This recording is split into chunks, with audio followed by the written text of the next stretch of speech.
at your highest level in life, when everything is going perfectly for you, when life is at its all-time best, how would you describe yourself? In that very moment, how would you describe yourself? This past weekend, I visit my great-grandmother, and she's 94 years old. And I asked her the same question. I said, you've been living on this earth for 94 years, and you've been through so much. So how would you describe yourself at this very moment? And the answer she gave me at the age of 94 was number one.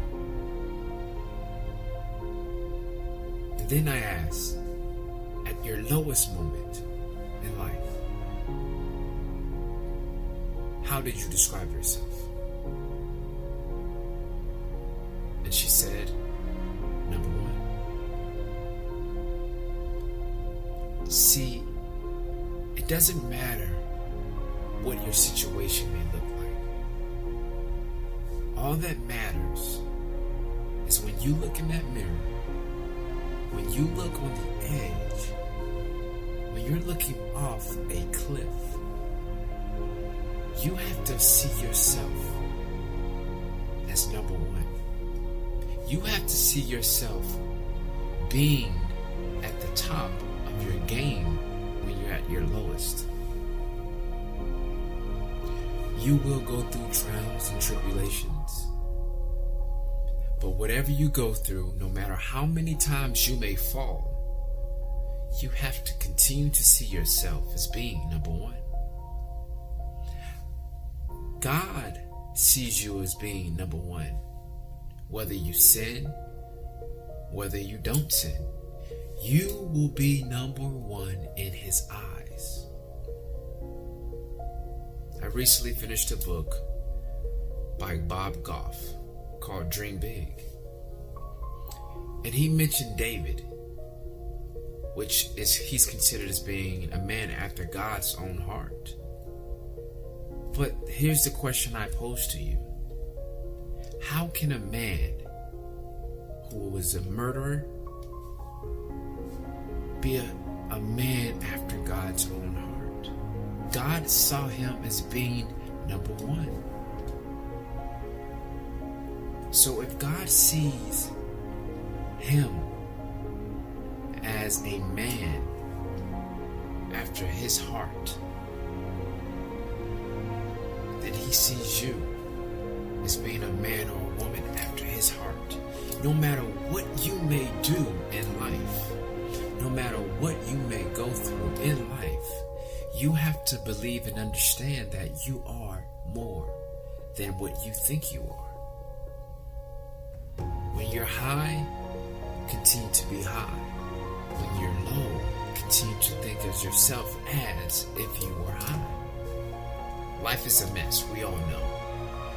When I was a sophomore in college, I was at the lowest in my life.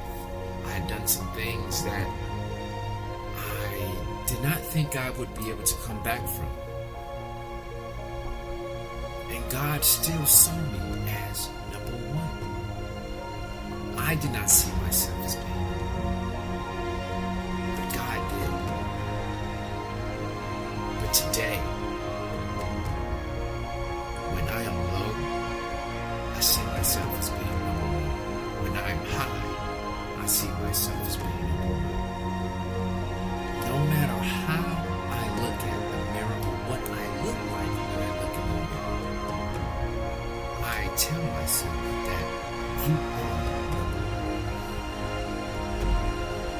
Whoever's to your left, whoever's to your right, they don't matter. What they think of you does not matter. How they perceive you to be does not matter. How you perceive yourself matters. Because when you look in that mirror, there's nobody else looking at you.